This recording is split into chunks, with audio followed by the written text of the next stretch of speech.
कहते हैं कि भगवान दिन भर भूखा घुमा सकता है, पर भूखा सुलाता नहीं है। 24 घंटे में एक बार भगवान खाने की व्यवस्था करता है आपके। एक बार कहीं भी रहो आप, दुनिया के किसी भी कोने में रहो, आप भक्त हो या नहीं हो, लेकिन आप 24 घंटे में एक बार खाएंगे जरूर। ये व्यवस्था उसकी है। अब उस भक्त ने सोचा मैं देखूं तो भगवान की परीक्षा तो लूं। पेड़ पर चढ़ गया, सवेरे से कुछ नहीं खाया, रात के 11 बज गए, अभी तो कुछ नहीं खाया। अब देखता हूं भगवान कैसे खिलाते हैं। उसी समय रात को कुछ चोर आए उसी पेड़ के नीचे।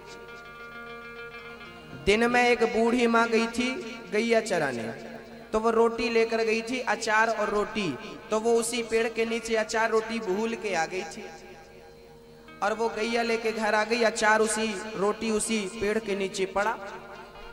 रात को गांव में चोरों ने चोरी करी और उसी जंगल में उसी पेड़ के नीचे पहुंच गए बंटवारा करने के लिए।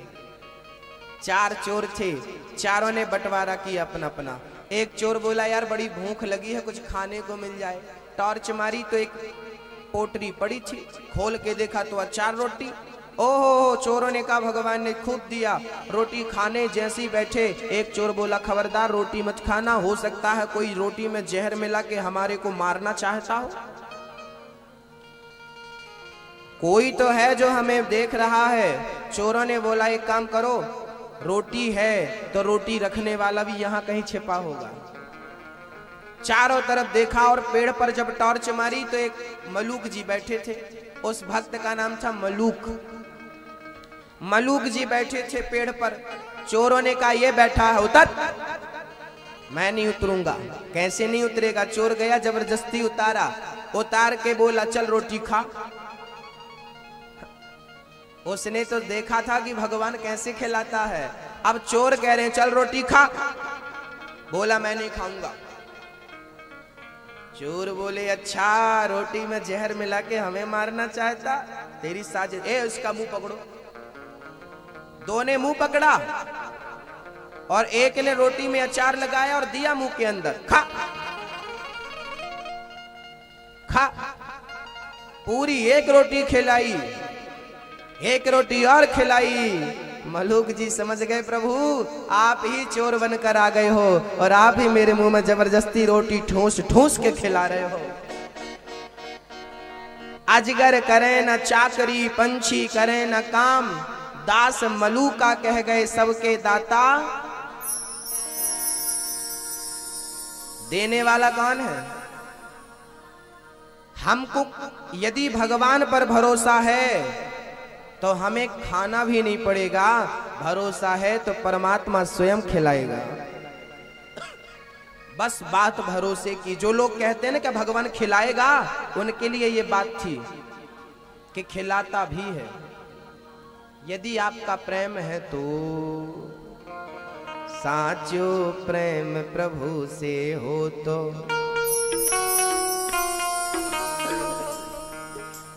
साचो प्रेम प्रभु से हो तो मूरत बोले काठ के जीमो हमारा श्याम धड़े जिमावे बेटे जाट के। जीमो हमारा श्याम धड़े जिमावे बेटे जाट के। कथा आप सबने सुनी होगी। एक जाट जी की बेटी थी। उस बेटी का नाम था कर्मा। वो छोटी सी बच्ची ही तो थी। एक दिन उसके पिताजी परदेश जाने लगे। बेटी से बोले बेटी मैं जा रहा हूं, तुम मेरे गोपाल जी की रोज सेवा करना। हाँ पिताजी। पिताजी गए। आज उसने बड़े प्यार से भगवान को स्नान कराया, बड़े प्यार से भगवान को नहलाया, बड़े प्यार से भगवान को तुलसी चढ़ाई, बड़े प्यार से भगवान को वस्त्र पहनाए, श्रृंगार किया। अब जल्दी से रसोई में गई और बढ़िया सी खिचड़ी बना के ले आई। खिचड़ो बना के ले आई। थाली में रखी और कहती है लो कन्हैया खा लो। अब उसे पता ही नहीं ना कि भोग कैसे लगाया जाता है, भगवान कैसे खाते हैं, कुछ पता नहीं। एक दिन भगवान खिचड़ी खा रहे थे, तभी पुजारी जी पट खोल के मंदिर के अंदर आ गए। और जैसे ही पुजारी जी आए, भगवान को लगा कि मैं तो मंदिर में हूं नहीं। अभी पुजारी जी देखेंगे भगवान कहाँ गए, खोज करेंगे। भगवान माँ की गोद में खिचड़ी खा रहे थे, वैसे ही दौड़ पड़े। और जब दौड़े तो भगवान के मुंह में चावल के कुछ दाने लगे। पुजारी ने ध्यान से देखा, भगवान का मुंह जूठा। अरे कहीं दावत उड़ा के आ रहे हो? देखा तो खिचड़ी गरम थी, चावल गरम। ओहो भगवान तो कहीं खा के आए। देखा किसके घर खिचड़ी बनी, तो बूढ़ी माँ खा करके बर्तन धुल रही थी, कर्मा बाई। पुजारी जी बोले तूने भगवान को खिलाया क्या? कर्मा बाई चरणों में गिर पड़ी, महाराज मेरी गलती नहीं है, ये खुद आते हैं रोज कहने के लिए कि हमें खिलाओ, अब आप कहोगे तो नहीं खिलाऊंगी। पुजारी जी कर्मा के चरणों में गिर पड़े, माँ मेरे बाप दादे कितनी पीढ़ी से पूजा कर रहे हैं, आज तक भगवान उनके गोद में बैठकर कभी खाए नहीं। तो कितनी पुण्यात्मा है, तेरी गोद में बैठकर जगन्नाथ भगवान खाते। और हे जगन्नाथ प्रभु, यदि आपको खिचड़ी पसंद है तो आज से आपको खिचड़ी ही खिलाई जाएगी, भात ही खिलाया जाएगा। तब से आज तक जगन्नाथ भगवान को भात के सिवा किसी चीज का भोग लगता ही नहीं, भात ही खाते हैं भगवान। जगन्नाथ के भात को जगत पसारे हाथ। आज भी वहां पर भात का भोग लगता है। जिस चूल्हे पर वो कर्माबाई खिचड़ी बनाती थी, आज भी उसी चूल्हे पर 7 हंडी चढ़ाई जाती है, एक के ऊपर एक। सबसे पहले ऊपर वाली का चावल पकता है, फिर नीचे वाली का चावल पकता है। भक्तों, श्रद्धा है तो भगवान है, और श्रद्धा नहीं है तो ईश्वर कहीं नहीं है। विभीषण को श्रद्धा थी राम पर, तो उसने राम को पहचान लिया। रावण की श्रद्धा नहीं थी राम पर, तो राम को नहीं पहचान सका। राम तो लंका में ही थे, कोई पहचान लेता है, कोई पहचान नहीं पाता। बस संसार में भी यही बात है कि भगवान तो यहाँ भी है, पर कोई पहचान लेता है और कोई पहचान नहीं पाता।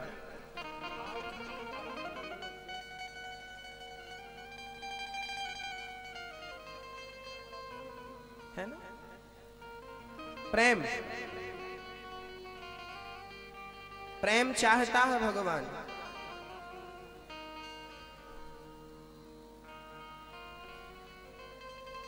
भारत जी महाराज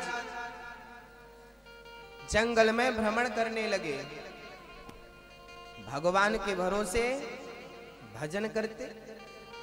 जंगल के भीलों के राजा ने एक ब्राह्मण बच्चे को पकड़ रखा था बलिदान देने के लिए। उसने कहा था मेरे घर पुत्र होगा तो मैं ब्राह्मण बच्चे की बलि चढ़ाऊंगा, लेकिन वो कहीं से निकल गया, भाग गया। तो भरत जी मिल गए, बोले इसकी बलि चढ़ाओ। और भरत जी की बलि चढ़ाने लगे जब, तो भरत जी ने मना बिल्कुल नहीं किया, चलो शायद मेरे जीवन में यही है। तो भरत जी जाकर जैसे ही सर झुकाते हैं और जैसे ही उनकी बलि चढ़ाने को भई, तो सामने जो भद्रकाली थी प्रकट होकर के उन दुष्टों को मार करके भक्त की रक्षा करती है।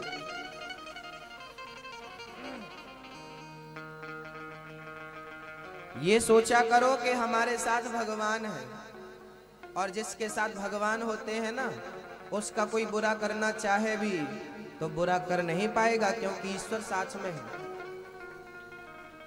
तो आप दुनिया वालों से ज्यादा भरोसा भगवान पर किया करो।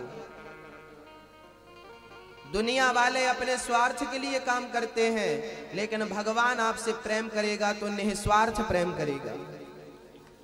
इसलिए भरोसा दुनिया वालों से ज्यादा उस पर होना चाहिए कि बनाने वाला वो है तो क्या बिगाड़ेंगे लोग, और बिगाड़ने वाला वो है तो क्या बनाएंगे लोग।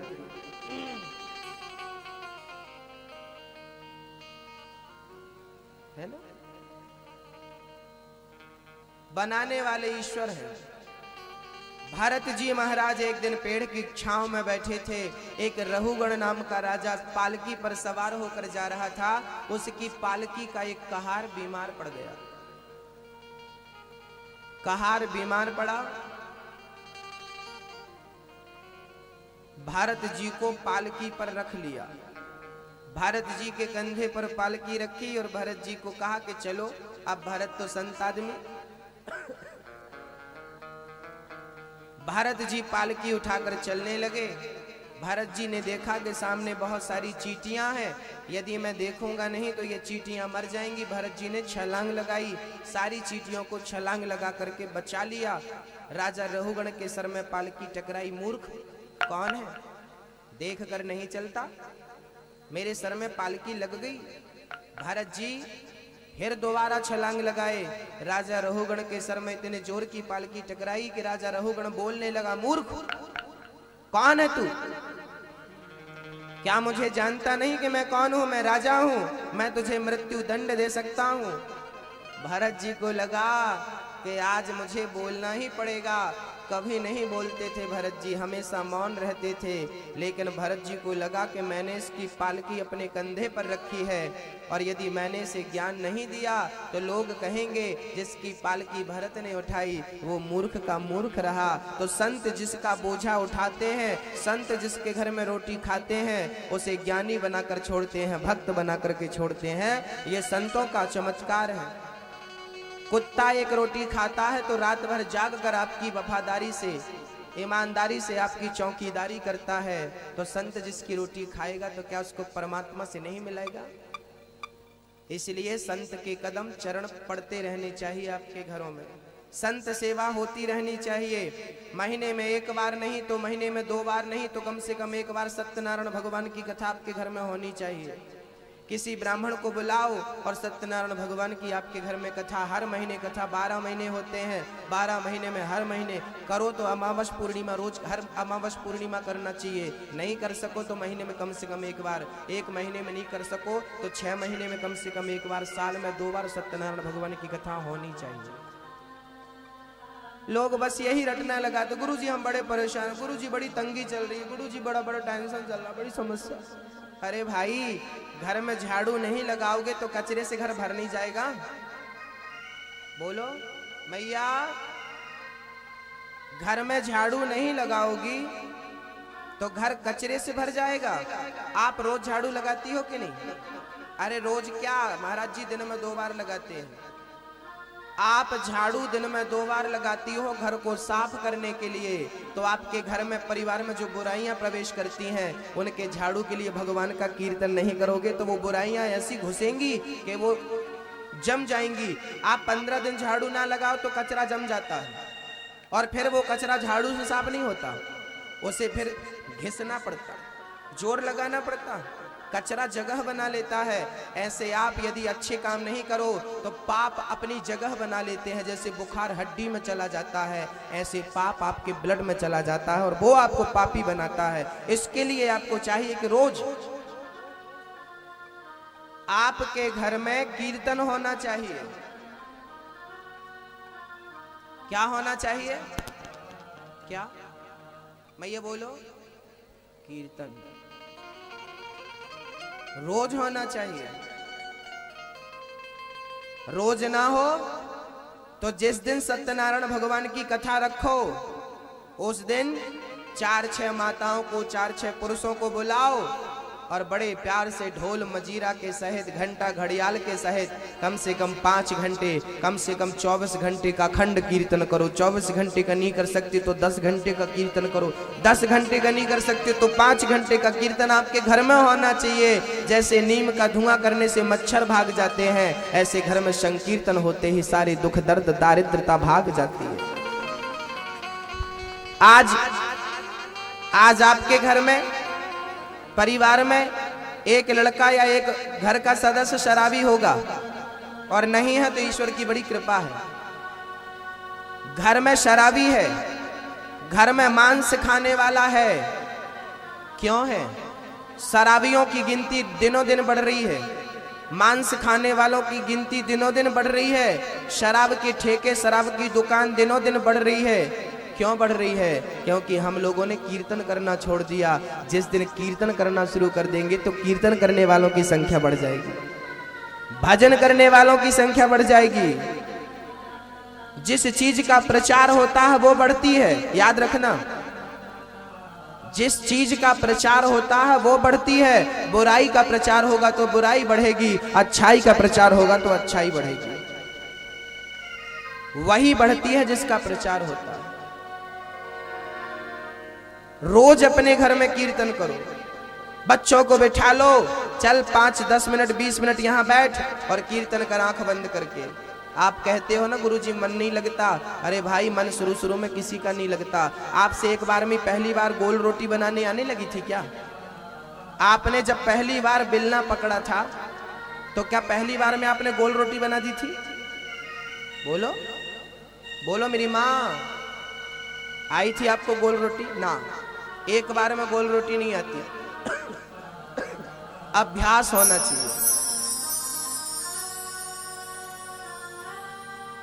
मां दाल में नमक डालती है ना तो ना कम होता है ना ज्यादा होता है, और जो अभी अभी सीखा है वो कभी ज्यादा करता है कभी कम करता है। जो माँ होती है ना वो अनुभवी हो जाती है, उसको करने में इतनी रम गई है कि सारी चीज उसको पता हो चुकी हैं। भक्तों, एक बार के कीर्तन करने से मन शांत नहीं होगा, एक बार के बेलना पकड़ने से रोटी गोल नहीं आएगी, बार बार रोटी बनानी पड़ेगी, तब धीरे धीरे अभ्यास में वो रोटी गोल बनेगी। ऐसे ही नित्य कीर्तन करने से आपके घर में सुख शांति और समृद्धि बनेगी। नित्य, एक दिन से नहीं। सत्यनारायण भगवान की कथा रखो, उस दिन पूरा पंडित जी को बुलाओ, सत्यनारायण भगवान की कथा सुनो। पंडित जी जब तक नहीं आए तो डिंडोरा मत पीटो, पंडित जी कहां तक पहुंचे, भूखे मरे जा रहे हैं। ऐसे कथा मत रखना, सत्यनारायण भगवान भूखे मरे जा रहे, उससे अच्छा मर जाओ या कथा ही सुन लो। पंडित जी जब तक नहीं आए पूरे घर के बैठो, और ऐसा कहीं नहीं लिखा कि आप खाओ पियो ना, खा लो ना, फल खा लो, फल खा लो, गुड़ खा लो, फलाहार की चीजें आप कर लो, पपीता खा लो, केला खा लो, 2 गिलास दूध पी लो, बादाम खा लो, काजू खा लो, किशमिश खा लो, खा लो, पेट भर के खाओ, गले में भी बांध लो, 2-4 गिलास दूध भी पी लो, और फिर आराम से कीर्तन करो। कीर्तन करो। पंडित जी आए, पंडित जी के द्वारा बढ़िया सत्यनारायण भगवान की कथा सुनो।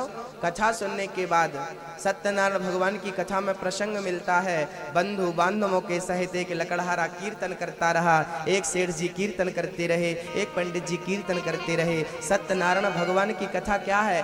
सत्य नारायण, सत्य ही नारायण है और नारायण ही सत्य है, मतलब ईश्वर ही सत्य है, भक्ति ही सत्य है, बाकी सब मिथ्या है। मैया थोड़ा सा आगे आ जाओगी क्या? आओ, आ जाओ, आ जाओ, थोड़ा थोड़ा आगे आ जाओ, जगह बहुत कम पड़ रही है। आज ठाकुर जी का जन्म होना है ना, तो बहुत सारे भक्त भगवान से मिलने के लिए आए हैं। प्रभु आपका जन्म होगा, हम आपका दर्शन करेंगे, आओ थोड़ा सा आगे, थोड़ा आगे।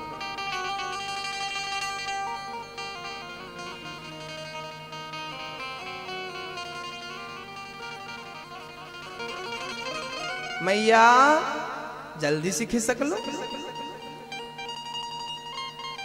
इतनी देर लगती है बताओ? हाँ, जब तक आप खिसक रही हो तब तक भगवान को याद कर लें।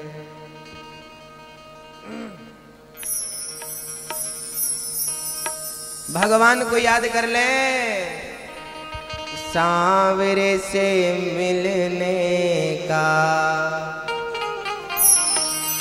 सत्संग ही बहाना है, चलो सत्संग से चलें, हमें चलो सत्संग में चलें, हमें हरि गुण गाना है, सांवरे से मिलने का आगे बढ़ते रहो, बहाना है, दुनिया वाले क्या जाने,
सत्संग में चले। हाँ जी चलो सत्संग में चले, हमें हरि गुण गाना है। चलो सत्संग में चले, हमें हरि गुण गाना है।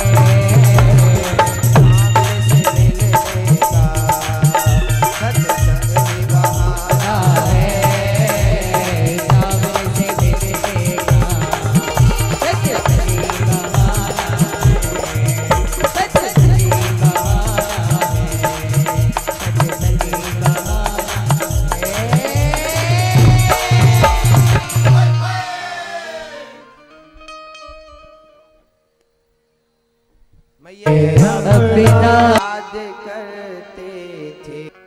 तू कहता है मैं मार डालूंगा, तो बोल किसे मारेगा कि आत्मा हो? आत्मा हुआ। आप क्या हो मैया? हाँ? जो आत्मा है वो हाथ उठाए नीचे। अब जो शरीर है वो हाथ उठाए। शरीर इतने कम है, आत्मा इतनी ज्यादा है। किस से? आप नीचे खाई को देखते हो, आत्मा किससे मिलने के लिए बेताब है? परमात्मा से। आत्मा ईश्वर से मिलना चाहती है। आत्मा का सीधा संबंध किससे है? आत्मा का संबंध परमात्मा से है। और शरीर का संबंध किससे है? आपके जितने भी रिश्तेदार हैं, सगे संबंधी हैं, वो आपके शरीर के संबंधी हैं। बोलो बोलो, है ना? आपका बेटा दाढ़ी मूछ लगा के आपके पास आ जाए ना, तो आप नहीं पहचानो ये मेरा बेटा नहीं है। बाद में निकालेगा, बोलेगा मैं ही तेरा बेटा हूं, लेकिन पहचान कहां से थी उसकी? शरीर से पहचान थी, स्वरूप से पहचान थी। संसार का हर संबंध शरीर से होता है। तो शरीर संसार के लिए है, आत्मा संसार के लिए नहीं है। हाँ, आत्मा इस शरीर की पूरक है, इसे गलत नहीं कह सकते। आत्मा, मैं आत्मा हूं, मैं शरीर नहीं हूं। और आत्मा अविनाशी है, कभी मरती नहीं है, अजन्मा है, अमर आत्मा। भय में जीवन खो रहे हो, है ना? व्यर्थ डर कर रो रहे हो, भय में जीवन खो रहे। अजन्मा है अमर आत्मा, भय में जीवन खो रहे। जो हुआ अच्छा हुआ, जो हुआ अच्छा हुआ, जो हो रहा अच्छा ही है। होगा जो अच्छा ही होगा, यह नियम सच्चा ही है।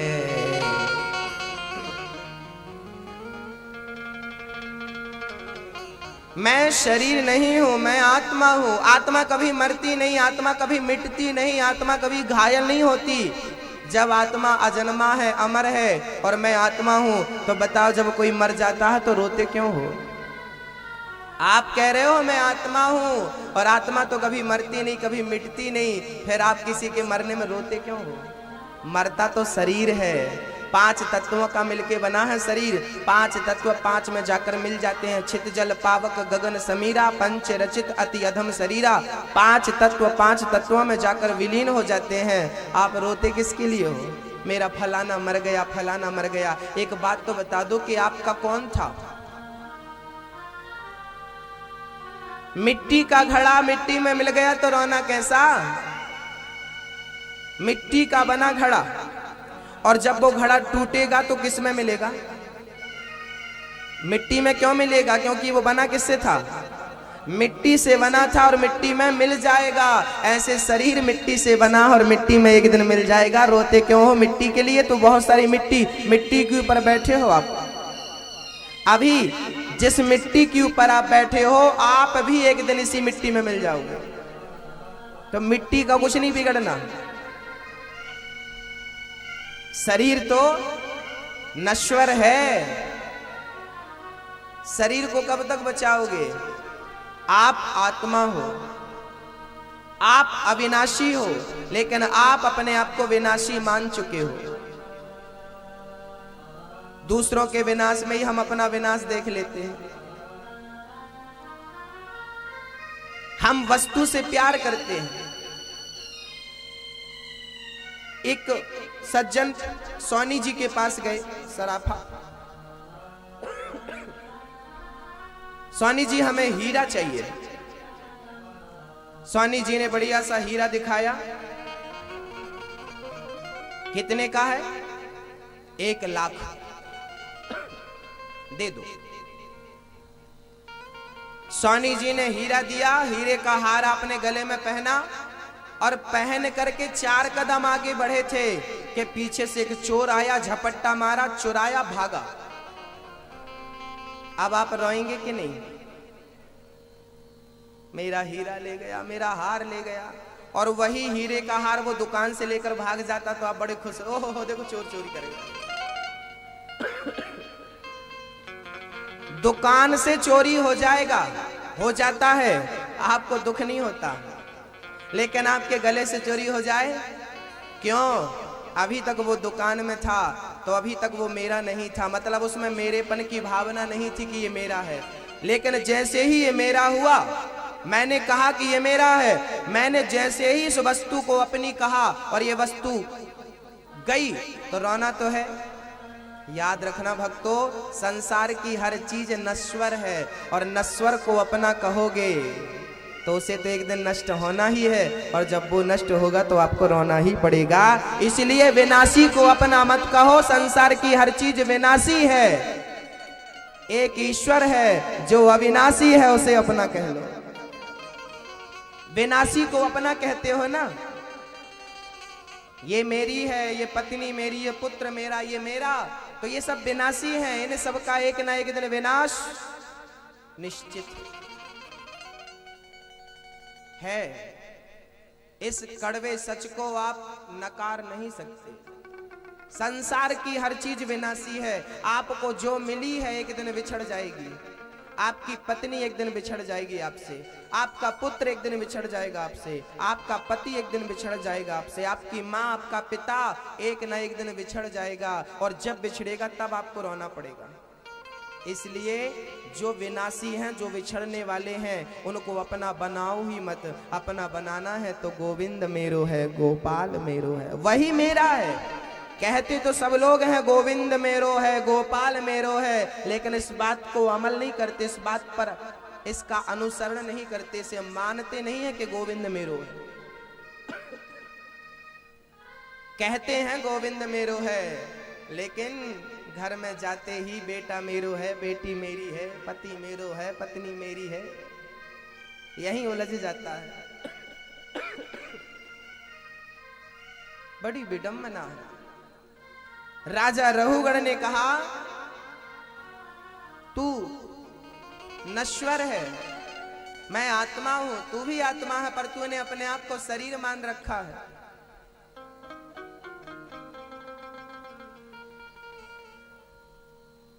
मैं गाड़ी हूं। मैं क्या हूं? अब ड्राइवर बोला, तू ड्राइवर है? नहीं नहीं, मैं ड्राइवर नहीं हूं, मैं गाड़ी हूं। अरे पागल, गाड़ी नहीं है, तू ड्राइवर है। तू अलग है, गाड़ी अलग है। लेकिन जब मैं अपने आप को गाड़ी मानने लगूंगा तो गाड़ी में खरोंच, किसी किसी की गाड़ी में खरोंच लग जाती है, बड़ा टेंशन, ओहो मेरी गाड़ी में खरोंच लग गई। ऐसा लगता है कि मैं खुद ही गाड़ी हूं। जो शरीर को अपना मान लेता है वो शरीर के बुढ़ापे में, शरीर के बनने और शरीर के बिगड़ने में रोता है, लेकिन जो शरीर को अपना मानता ही नहीं, वो शरीर के बनने और बिगड़ने में क्यों रोएगा? ये ब्रह्म ज्ञानियों की दृष्टियां हैं। अब एक बात सामने आई, शरीर को सुख दुख नहीं होता। जब आदमी मरता है, मैया ओ मेरी मां, जब आदमी मरता है तो बताइए उसके पास सब कुछ होता है, कौन सी चीज है जो चली जाती है? क्या? मरने वाले आदमी के पास सब कुछ होता है, बस एक चीज नहीं होती। बताओ क्या नहीं होता? क्या? बोलो मैया, आप नहीं बोलोगी? कसम खा के आयो कुछ नहीं बोलेंगे। बोलो। शरीर में मरे हुए आदमी के पास क्या नहीं है? आत्मा नहीं है, बाकी सब कुछ है। जब तक आत्मा थी मैं जिंदा था, आत्मा निकली, मुझे आप कुल्हाड़ी से काट दो, आग में जला दो, जमीन में गाड़ दो, क्या मैं चिल्लाऊंगा? मैं चीखूंगा? मुझे मत जलाओ, मुझे मत गाड़ो, मुझे मत काटो। आत्मा थी तो शरीर को दर्द था, शरीर को सुख था, शरीर को दुख था। आत्मा निकल गई तो बताइए कोई सुख दुख बचा? मतलब शरीर जड़ है, शरीर को कोई सुख दुख। मरे हुए आदमी को कौन सा सुख और कौन सा दुख होता बता दो? शरीर को कोई सुख दुख नहीं होता। आत्मा जब तक थी सुख दुख होता रहा। इसका अर्थ है कि सुख दुख का कारण क्या है? सुख दुख का कारण क्या है? आत्मा है। लेकिन शास्त्र कहते हैं कि आत्मा को सुख दुख नहीं होता। गीता में लिखा है क्लियर, नैनम छिंदन्ति शास्त्राणि नैनम दहति पावका।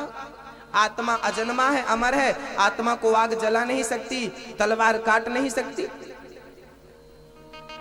तो शरीर को भी दर्द नहीं होता, आत्मा को भी दर्द नहीं होता, फिर दर्द किसे होता है? बोलो, दर्द किसे होता है? मच्छर काटता है तो दर्द किसे होता है? हाथ में फोड़ा हो जाए तो दर्द किसे होता है? बोलो। शरीर को नहीं होता, आत्मा को भी नहीं होता। शास्त्र कहते हैं ना शरीर को दर्द होता ना आत्मा को दर्द होता, फिर किसे होता है? अब आप सुनिए किससे दर्द होता है वो मैं बताऊंगा, उसे ध्यान से सुनना पड़ेगा। मैया बड़ी पंचायत चल रही है, हा? थोड़ा शांति से बैठो।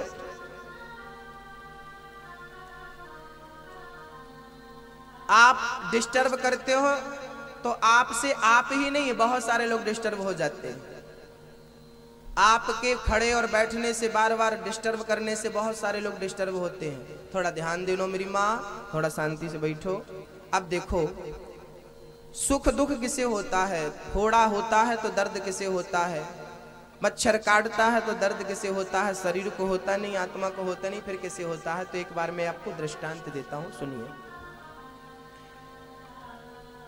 शून्य का आविष्कार करने वाले कौन थे? आर्यभट्ट। आर्यभट्ट एक दिन बीमार पड़ गए थे। उनको कैंसर का रोग हो गया था।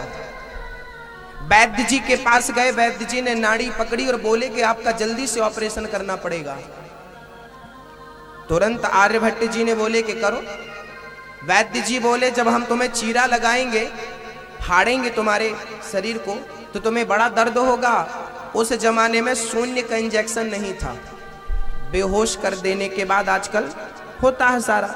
उस टाइम बेहोश का इंजेक्शन जीरो, शून्य का इंजेक्शन नहीं था। आर्यभट्ट जी बोले आप तो करो। बैठ गए, वैद्य जी ने अपना इलाज प्रारंभ किया। आर्यभट्ट जी ने अपने दिमाग को, अपने मन को, अपनी बुद्धि को एक कठिन सा सवाल ढूंढते हैं और उसके हल करने में पूरा दिमाग लगा देते हैं, पूरा दिमाग। जरा ध्यान से सुनना, आपके बहुत सारे प्रश्नों का उत्तर मिलने वाला है। आर्यभट्ट जी ने अपने दिमाग को, अपने मन को सवाल के हल में लगा दिया। वैद्य जी ने यहाँ पर फाड़ा, फाड़ के गंदा कचरा निकाला, मलहम पट्टी दवाई भरी और सुई धागे से टांके लगा दिए, सिल दिए। आर्यभट्ट जी को भी उनके सवाल का जवाब मिल गया। आर्यभट्ट जी जागे, अरे वैद्य जी आप खड़े हो, आप ऑपरेशन करो। वैद्य जी बोले हो गए ऑपरेशन। देखा, ओहो अच्छा अच्छा। अब जैसे ही उनको यहाँ ध्यान गया, उनको दर्द होने लगा। ओहो हाँ हाँ दर्द हो रहा है। वैद्य जी परेशान थे। वैद्य जी बोले कि ये बताओ कि मैंने इतना बड़ा चीरा लगाया, तुम्हें दर्द नहीं हुआ? अब आप बताओ कि दर्द क्यों नहीं हुआ?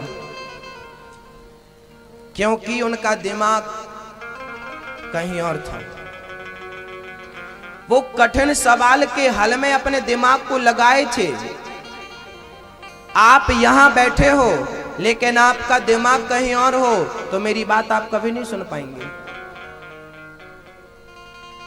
मन वहां था, बुद्धि वहां थी, इंद्रियां वहां चली गई। जब वहां सब चला गया, मन वहां चला गया, तो यहां पर फाड़ दिया, चीर दिया, टांका लगा दिया, दर्द नहीं हुआ। और मन जैसे ही शरीर में लौट कर आया, दर्द चालू। कभी कभी आपने देखा हो आपके हाथ में या कमर में या कहीं भी दर्द होता है बहुत तेज, लेकिन आप कोई सीरियल देखने लगते हैं तो थोड़ी देर के लिए आपका दर्द भूल जाते हैं। आप सीरियल और बहुत अच्छा दर्द है, लेकिन आप देखने में इतनी बिजी हो गए, इतने मस्त हो गए कि दर्द गायब हो जाता। दर्द गायब नहीं होता, दर्द तो रहता है, लेकिन दर्द से मन निकल करके सीरियल में लग जाता है। शरीर में ही मन लगा रहेगा, मन शरीर में रहेगा तो शरीर का सुख दुख आपको व्यापेगा। लेकिन शरीर से मन को हटा करके भगवान में लगा दोगे तो दीमक लग जाता था संतों की तपस्या करते करते। उनके शरीर में दीमक, वाल्मीकि जी का नाम सुना होगा, उल्टा नाम जपत जग जाना, वाल्मीकि भय ब्रह्म समाना। उनके शरीर में दीमक लग गई थी। ये कैसे पॉसिबल है? जब मैं कहा करता हूं आपसे कि वाल्मीकि जी की, च्यवन मुनि की तो आंखें बस बची थी, शरीर खत्म हो गया था। च्यवन, जिनके नाम से च्यवनप्राश आता है, महर्षि च्यवन, च्यवन ऋषि की आंखें बस बची थी, पूरा शरीर दीमक खा गई थी।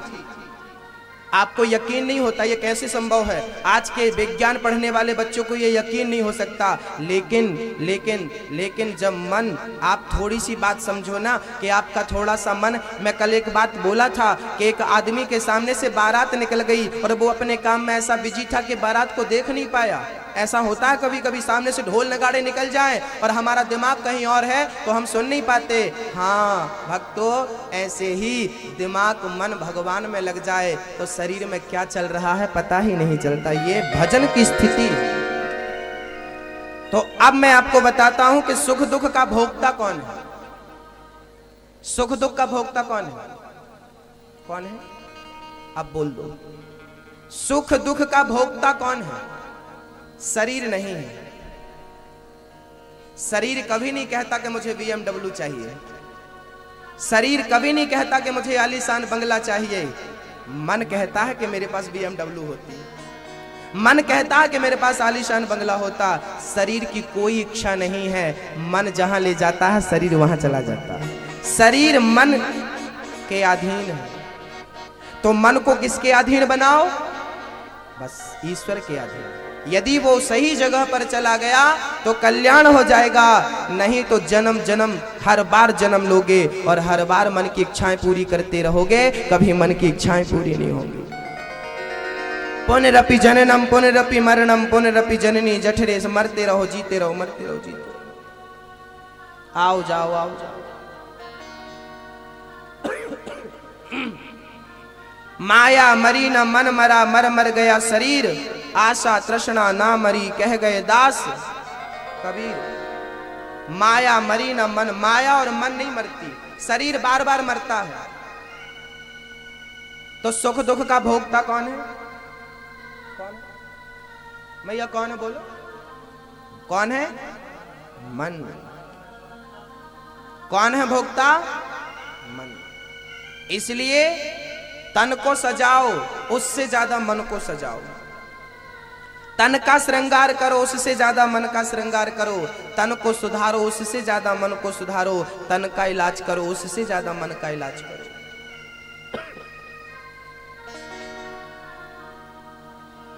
मन वश में हो तो बढ़िया है, नहीं तो परेशान करता।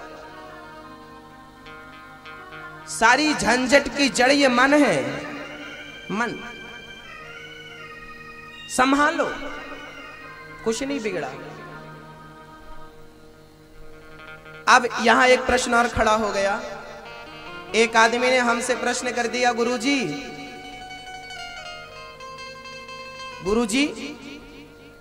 शरीर तो यही मर जाता है, शरीर मर गया तो आपने गाड़ दिया या तो जला दिया। हम देखते हैं कि पुण्य और पाप कहां से होता है? पुण्य और पाप कहां से होता है? बोलते जाओ आप लोग। पुण्य और पाप कहां से होता है? पुण्य और पाप शरीर से होता है। मैंने किसी को दान कर दिया पुण्य, किसी का गला दबा दिया पाप। पाप और पुण्य करने वाला शरीर होता है, लेकिन ये शरीर तो यहीं जल जाता है, यहीं गड़ा दिया जाता है। फिर पाप का भोक्ता, पाप भोगता कौन है? शरीर तो यहीं जल गया, आप और हमारे सामने ही शरीर जल जाता है, नष्ट हो जाता है। मैं पुण्य करता हूं या पाप करता हूं, मेरा शरीर तो मरूंगा तो यहीं जला दोगे, तो मेरे साथ मेरा पुण्य और पाप भी तो जल जाता होगा।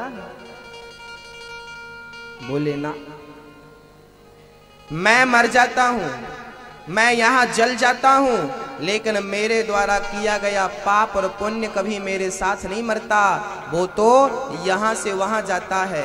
अब प्रश्न ये खड़ा हुआ कि मैं तो यहीं मर गया, फिर पाप भोगेगा कौन?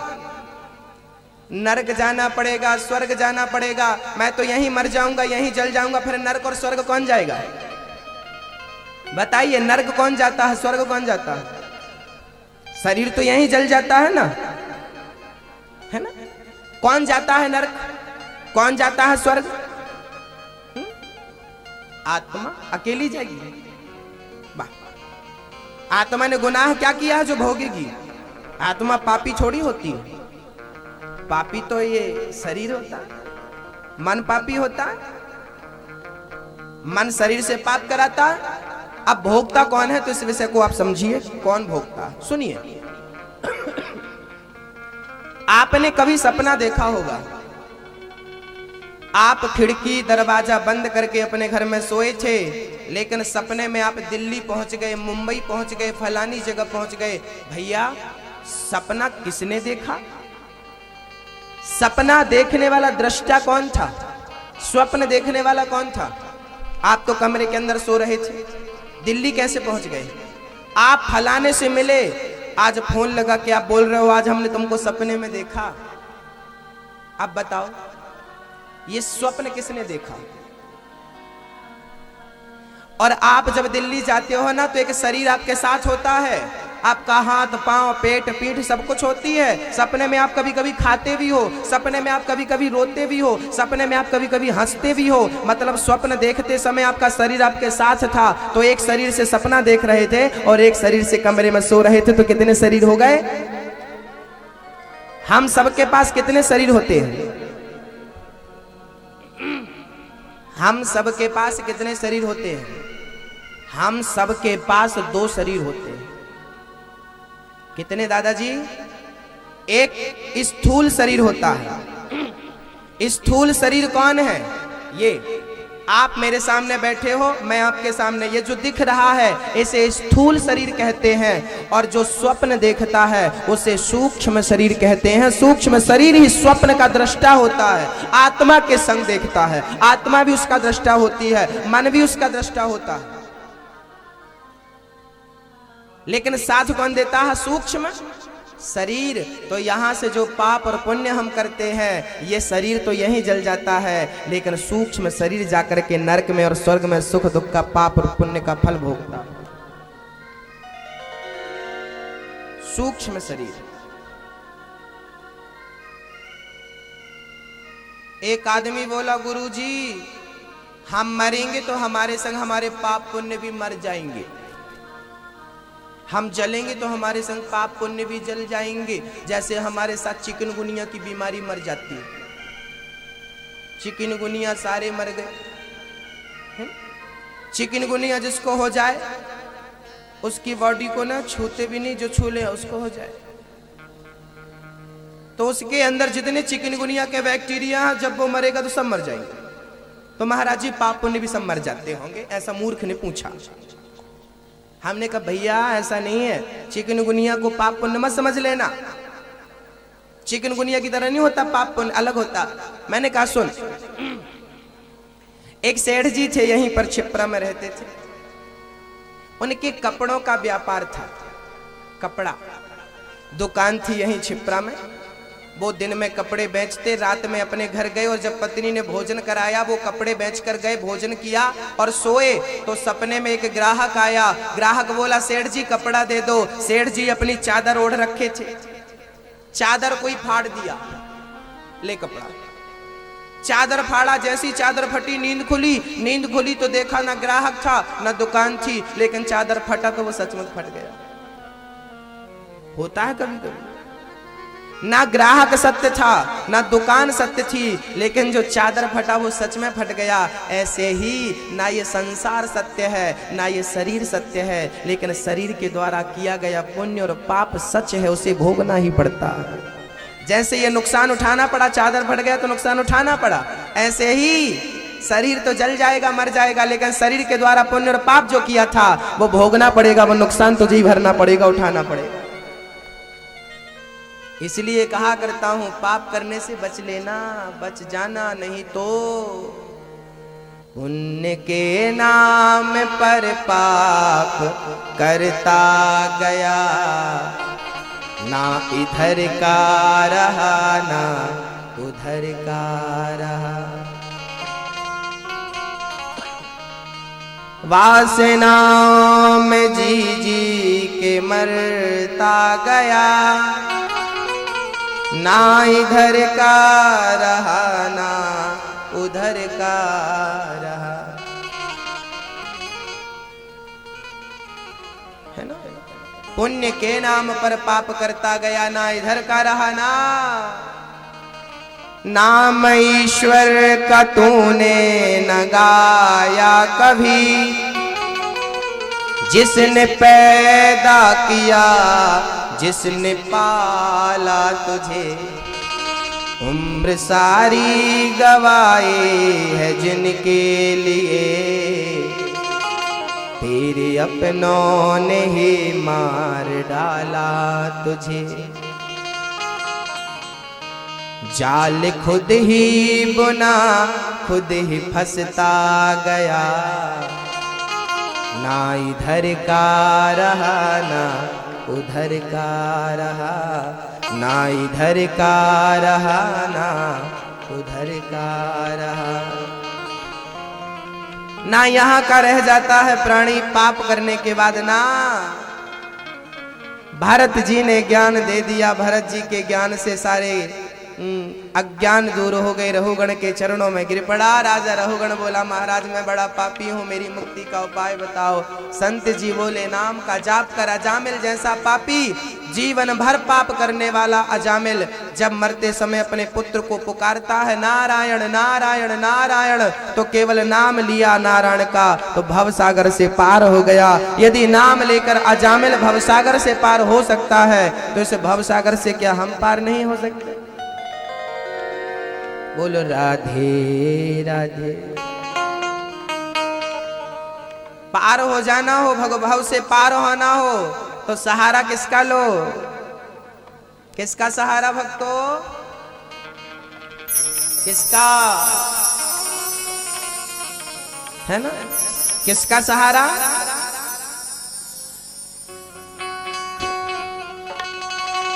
हो गए भव से पार लेकर नाम तेरा। कौन कौन पार होना चाहता है तो मेरे साथ प्यार से झूमेगा। हो गए भव से पार लेकर नाम तेरा, हो गए भव से पार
द्रौपदी दुलारी कृष्ण द्वारिका नाथ पुकारी। हरी सभा में द्रौपदी दुलारी कृष्ण द्वारिका नाथ पुकारी। हरी सभा में द्रौपदी दुलारी कृष्ण द्वारिका नाथ पुकारी। एक कन्हैया तो द्रौपदी पुकार रही है, एक कन्हैया हे गोविंद हे श्याम सुंदर आजा रे आजा रे आजा रे आजा रे आजा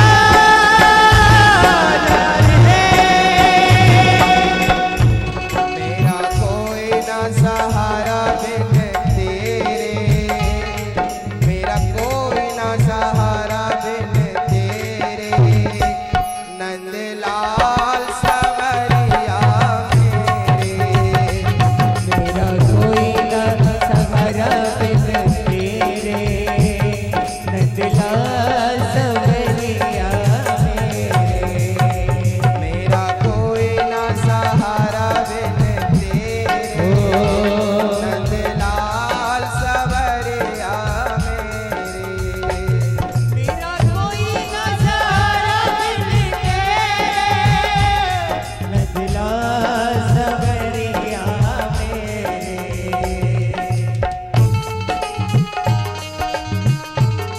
श्री राधे।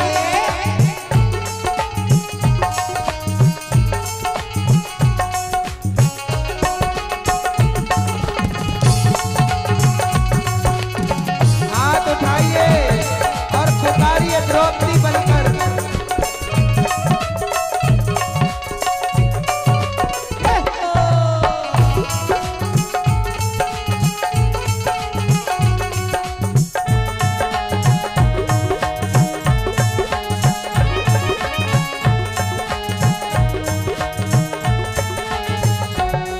मेरे सारे सहारे छूट गए, मेरे सारे सहारे छूट गए।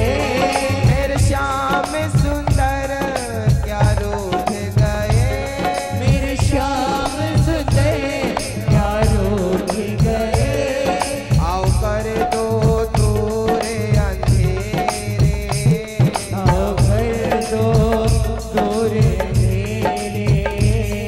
नंदलाल सवरिया मेरे। मेरा कोई ना सहारा बिन तेरे। नंदलाल सवरिया मेरे। आजा रे आजा रे आजा रे आजा रे। आजा रे आजा रे आजा रे आजा रे। हरी सभा में द्रौपदी दुलारी कृष्ण द्वारिका नाथ पुकारी। हरी सभा में द्रौपदी दुलारी कृष्ण द्वारिका नाथ पुकारी। बढ़ गया बढ़ गया बढ़ गया चीर अपार लेकर नाम तेरा। बढ़ गए चीरे पार लेकर नाम तेरा। हो गए भव से पार लेकर नाम तेरा। हो गए भव से पार लेकर नाम तेरा। हो गए भव से पार लेकर नाम तेरा।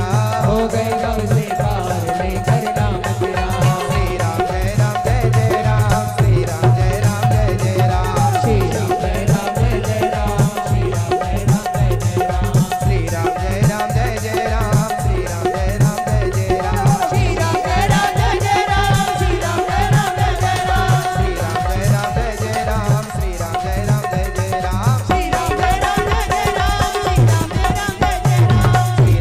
जय जय राम। श्री राम जय राम जय जय राम। श्री राम जय राम जय जय राम। श्री राम जय राम जय जय राम। श्री राम जय राम जय जय राम। श्री राम जय जय राम।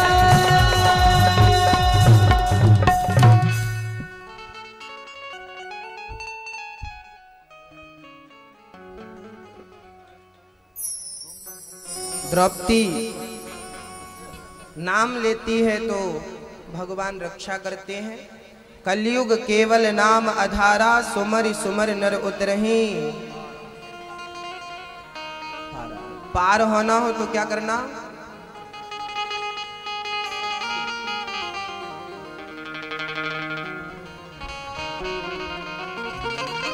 पार। देखो, अजामिल ने भगवान का नाम जपा। एक वैश्या का संग करता था अजामिल, उसके बच्चे थे ढेर। एक दिन गांव में महात्मा लोग आ गए और अजामिल के घर भिक्षा मांगने चल पड़े। अजामिल की पत्नी निकल कर आई, महाराज मेरे घर में आप भिक्षा मत लो मेरे घर से, क्योंकि मैं पापनी हूं। महात्मा बोले तू दे दे। कुछ भिक्षा दी, कच्चा अन्न अनाज दे दिया। महात्मा ने भोजन बाहर बनाया और उसके पति और पत्नी को, दोनों को, अजामिल और उसकी पत्नी को भोजन दिया और कहा महात्माओं ने कि अजामिल तेरी पत्नी गर्भवती है, अपने बच्चे का नाम तू नारायण रख देना, कुछ नहीं चाहता मैं दक्षिणा में। ये कहकर महात्मा चले गए। अजामिल के घर में जब पुत्र हुआ, अजामिल ने अपने पुत्र का नाम नारायण रखा। बड़ा प्रेम करता नारायण, बेटा कहीं भी हो बेटा नारायण नारायण नारायण। अब अजामिल सोते जागते उठते बैठते बस बेटे को नारायण नारायण नारायण नारायण पुकारने लगा। परिणाम क्या हुआ? परिणाम यह निकला कि एक दिन अजामिल को मारने के लिए यमदूत आ गए। यमदूतों ने अजामिल को पकड़ करके ले जाना चाहा। पास में पुत्र खेल रहा था। अजामिल ने गुहार लगाई, पुत्र नारायण दूरे क्रीडन का सक्तम पुत्रम नारायणावयम प्लावितेन स्वरेणोच्चैराजु हावा जितेंद्रियः। हे पुत्र मुझे बचा लो, बेटा नारायण नारायण। अरे भाई बेटे ने नहीं सुना, परम पिता परमेश्वर ने सुन लिया, विमान भेजा। पार्षदों ने आकर यमदूतों से कहा चलो ये मेरा ग्राहक है। यमदूत बोले इसने जीवन भर पाप किया है, इसे हम लेने आए हैं। पार्षदों ने कहा इसने जीवन भर पाप किया है तो क्या हुआ, मरते समय इसने भगवान का नाम लिया है, इसलिए इसकी मुक्ति तो निश्चित है। यमदूत बोले जीवन भर पाप करेगा और मरते समय नारायण का नाम ले लेगा तो मर जाए, मुक्त तो हो जाएगा क्या? जीवन भर पाप किया है। तो पार्षदों ने कहा कि एक विद्यार्थी साल भर पढ़ाई नहीं करता, ना कोचिंग जाता ना पढ़ाई करता, लेकिन जब पेपर देने गया एग्जाम देने तो सामने वाले की नकल मार मार के सारे पेपर लिख दिए। आप बताओ नकल मार मार के लिखा तो वो पास होगा कि फेल होगा? बोलो। जांचने वाले को थोड़ी पता है कि इसने नकल मारी, उसे पास करना ही पड़ेगा। साल भर पढ़ाई नहीं किया लेकिन देख देख के लिखा तो पास हो गया। ऐसे जीवन भर भगवान का नाम ना लो, मरते समय नाम ले लोगे तो पार हो जाओगे। कोई आश्चर्य नहीं है, जीवन भर आपने पाप किया है और मरते समय राम का नाम एक बार निकल जाएगा तो मुक्त हो जाओगे। लेकिन उसके लिए अभ्यास करना पड़ता है, जीवन भर जपो तब मुख से निकलता नहीं। मरते समय तोते को राम राम सिखाओ, लेकिन जब उसे बिल्ली झपट्टा मारती है ना तो वो राम राम नहीं चिल्लाता, वो तो अपनी आवाज में कुछ और ही बोलता है ना। हाँ, आप जीवन भर राम राम जपते हो लेकिन मरते समय राम का नाम मुंह से ना निकले तो जीवन भर का जपना ऐसा नहीं है कि व्यर्थ चला जाएगा। लेकिन जरूरी है आप हमेशा यही सोचा करो, अब मैंने राम का नाम बोला, ये मेरे जीवन का अंतिम सांस है। एक सांस गई सीताराम, एक सांस फिर आएगी सीताराम, मतलब हर श्वास को यही समझो कि ये मेरी अंतिम सांस है। आप ना पाप इसलिए करते हो क्योंकि आपको पता है कि आपको बहुत दिनों तक जिंदा रहना है। मेरी सास बुढ़ी हो गई है, मैं तो जवान हूं, क्या पता कि पहले तू निपट जाए, तेरी सास बाद में निपटे। भरोसा है? भरोसा नहीं कि मौत कब आ जाए। इसलिए हमेशा ये भाव बना के चलना चाहिए कि हमारी ये अंतिम घड़ी है, अब हमें भगवान का नाम जपना है, कोई पाप नहीं करना, क्योंकि हमें कब मर जाना है कोई नहीं जानता। इसलिए हर श्वास में भगवान का स्मरण करो, हर श्वास को अंतिम सांस समझो, हर श्वास में ईश्वर का चिंतन हो, भजन हो, स्मरण हो, तब तो सार्थकता है। अजामिल पाप करता था लेकिन नाम ले लिया। पार्षदों ने कहा यमदूतों ये बताओ नरक कौन जाने का अधिकारी, नरक जाने का अधिकारी कौन? यमदूतों ने बोला जिसने जीवन भर कभी कथा नहीं सुनी, दान नहीं किया, पुण्य नहीं किया, माँ बाप की सेवा नहीं करी, भगवान का नाम नहीं जपा, ऐसा व्यक्ति मरकर सीधा नरक जाता है। अजामिल को लगा चलो महात्मा मेरे घर में आए, मेरे बेटे का नाम नारायण ना रखवाया होता तो आज तो मुझे नरक जाना पड़ता। अब महात्माओं का धन्यवाद दे रहा है। संत का एक कदम आपके घर में पड़ जाए, एक बार संत का दर्शन हो जाए तो दर्शन मात्र से आपका कल्याण हो जाएगा। कितनी महिमा है। संत तो चलते फिरते तीर्थ हैं, संत स्वयं तीर्थ हैं। संतों को तीर्थ पवित्र नहीं करता, बल्कि संत तीर्थों को पवित्र करते हैं। भक्तों, अजामिल का उद्धार हुआ, अजामिल की मुक्ति भई। तदुपरांत एक बार इंद्र ने अपने गुरु का अपमान किया।